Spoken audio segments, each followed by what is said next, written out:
Hi class, so today we're going to begin several lessons on revising our informational essay. And today we are going to focus on making sure that we include citations for important or unusual facts included in the essay.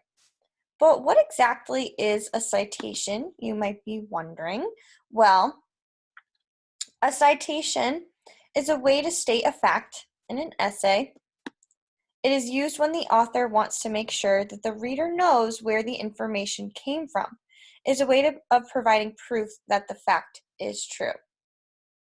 So since the most important part of our informational essay is the facts that it provides, it's important that we as readers, that we trust the author that is giving us those facts and information through their research.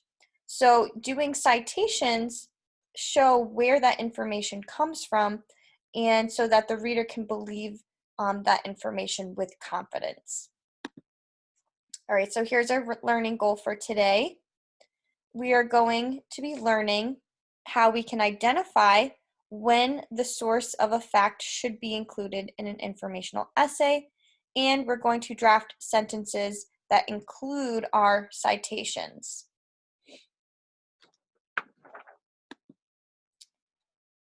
All right, so what facts require a citation?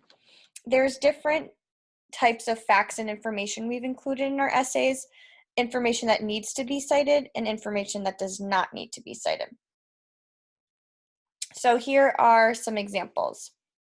So for citations, that something that might be needed would be like using a specific statistic with numbers or information that's not common knowledge. It's something that might not be said in all of the articles you read on that topic. So an example would be something like this. It's very specific. According to the National Center for Education Statistics, the average fourth grade mathematics score was higher in 2017 than it was in 1990. Here's an example of a fact that might not need a citation. It's not needed because it's stating a fact that it's kind of expected, it's common knowledge, a lot of people already know it. Something like an example would be the capital of Connecticut is Hartford. So knowing when to cite something, when it's specific, when it's unusual, when it's a statistic, that's important. But some information does not need that citation. So here's another example. If we were to be reading about the sun. So it says, the sun is the largest, brightest, hottest, and most important body in the solar system. The sun is a giant ball of different gases. It is composed mainly of hydrogen and helium. According to space.com, the sun holds about 98.9% of the mass of the solar system and heats up to over 10,000 degrees Fahrenheit. The sun heats and lights the entire solar system. So note that in this paragraph about the sun, there are several facts, right? They're just simply stated because they're common knowledge. We all know that the sun is big, hot, bright, and important, so the author doesn't have to show where that information came from. But when the author gave this specific measure, right, to show how massive the sun is and how hot it is, when it used those numbers, then the author needed to show where that information came from.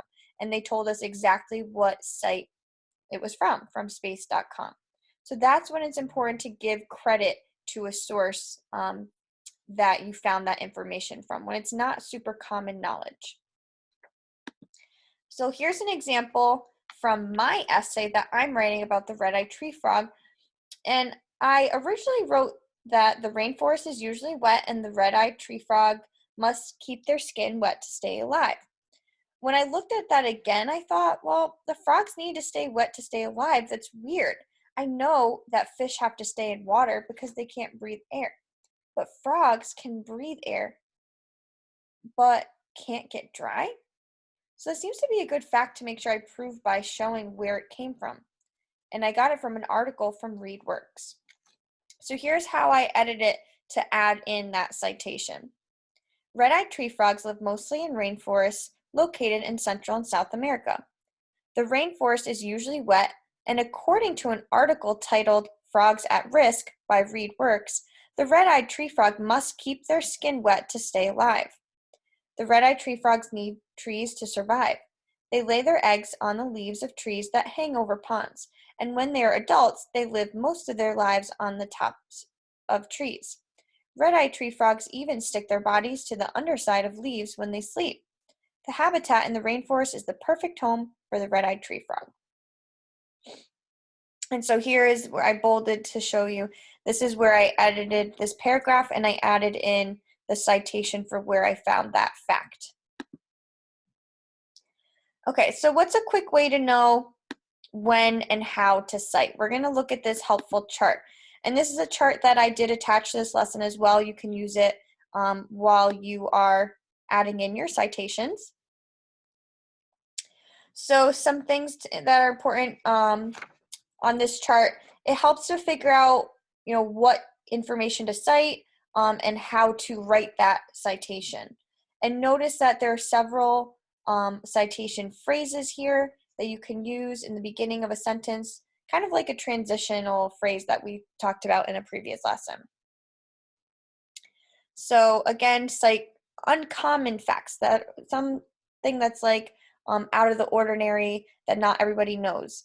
Data, numbers, statistics, direct quotes, things you don't have to say, again, common knowledge facts that kind of everybody knows. So this is a helpful tool for when you're going to write your citations.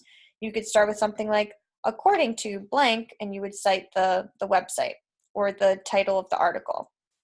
Or blank says that, blank reported that, claims that, mentions that, points out that. So you, again, can either say the website or the name of the article. You can even use the author's name of the article, whoever wrote the article.